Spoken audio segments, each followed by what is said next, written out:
Bueno, pues vamos a empezar por el primer paso, que evidentemente es instalar la base de datos. ¿De acuerdo? En este vídeo os voy a enseñar cómo instalar MySQL. No porque esto sea un tutorial de bases de datos, ni un tutorial de SQL, ni de MySQL, ni nada por el estilo. Simplemente porque lo necesito para poder seguir con los vídeos y no es complicado que os pueda enseñar cómo se hace.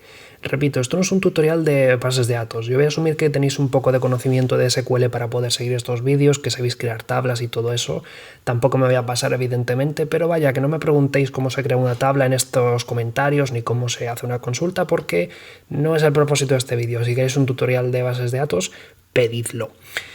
En este vídeo os voy a enseñar cómo instalar MySQL Server en Linux, en este caso en una distribución de tipo Ubuntu, y también os voy a enseñar ligeramente cómo se hace en Mac. No os voy a enseñar cómo se hace en Windows porque hace tantos años que no lo uso que no sé cómo se hace, pero me consta por la documentación que hay en su página web que hay un bonito instalador que podéis bajar y hacer siguiente, os lo instala. Entonces, en este caso os voy a enseñar cómo se haría en una distribución de tipo Ubuntu que utiliza apt, pero si usáis otro gestor de paquetes en otra distribución, pues recordad que tenéis el gestor de paquetes de esa plataforma, ¿vale? Mirad en la documentación cómo se invoca y sobre todo cómo se llama el paquete de MySQL, ¿vale?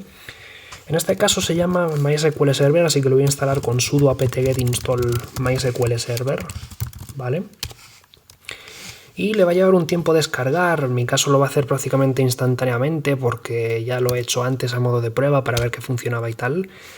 Así que evidentemente en algún momento veréis una pantalla como esta, ¿de acuerdo? En la que os va a preguntar qué nombre le queréis dar, qué contraseña le queréis dar a la cuenta de root, ¿vale? Que es la cuenta que controla MySQL pues como concepto general, ¿vale? Si estáis en vuestro ordenador no tenéis por qué poner una contraseña muy complicada, o sí, no sé. Es posible que podáis dejarlo en blanco. Yo en mi caso voy a poner simplemente root, ¿vale? Y bueno, ahora se pondrá a realizar la instalación. Pero bueno, una vez que lo tengáis hecho, estará corriendo, ¿vale? Como veis aquí pone MySQL running process tal, ¿vale? Eso significa que ya está ejecutándose. Si no, siempre podéis iniciar y detener el servicio usando el gestor que traiga vuestra distribución. En Ubuntu, por ejemplo, sería Service o systemctl si estáis en las últimas versiones.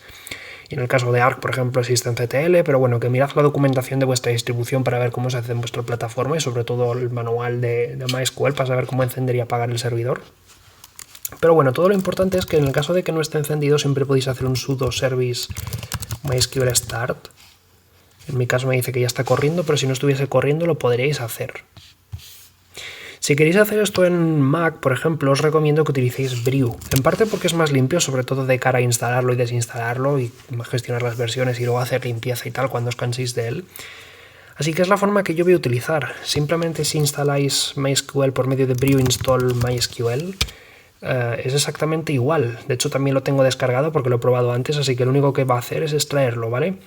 En este caso la contraseña no se va a establecer, se va a establecer una cuenta sin contraseña, completamente vacía, ¿vale? Si queréis hacerlo, cuando termine de instalar os dirá las instrucciones para poder cambiar la contraseña y todo eso, ¿vale? Como esto le va a llevar un tiempo, voy a volver a Linux mientras os enseño cómo podríamos hacer para crear una segunda base de datos, porque evidentemente si yo me conecto ahora mismo como root usando MySQL-u root-p y le digo la contraseña que he puesto, me va a decir que, bueno, estoy conectado como root y todo eso, pero es un poco inseguro usar root para gestionar una base de datos porque tenemos demasiados permisos. Así que yo lo que voy a hacer es crear un usuario y crear una base de datos que usaré en los siguientes vídeos para conectarme y para crear mis datos y para cargar mis datos y todo eso. Lo primero que voy a hacer es crear mi usuario, ¿vale? Y esto lo hacemos en MySQL usando create user y yo me voy a llamar, por ejemplo, usuario, vosotros llamáis como os apetezca, @localhost. Identified by y luego entre comillas ponéis el nombre ponéis vuestra contraseña, ¿vale? Tal cual en texto plano, por ejemplo, password en mi caso. Y ahora lo que vamos a hacer es crear una base de datos con create database a la que vamos a llamar, por ejemplo, bd, ¿vale? Podéis llamarla como os apetezca. O sea, usuario, password y bd es lo que vosotros queráis. De hecho, yo luego lo cambiaré por algo más acorde al ejemplo que vamos a seguir en esta lista de reproducción.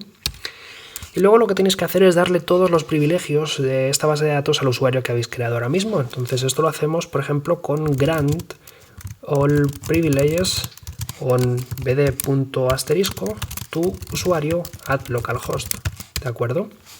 Y finalmente, en el caso de MySQL, necesitamos, una vez hayamos terminado con todo, hacer un guardado de los privilegios para que se tengan en cuenta, si no, no se tendrán en cuenta. Importante, estas son instrucciones para MySQL, ¿vale? Si estáis usando otro sistema de bases de datos, como por ejemplo Postgres, Microsoft SQL Server o Oracle, es posible que las instrucciones sean distintas, evidentemente. En ese caso, todo lo que puedo decir es que os guiéis por la documentación.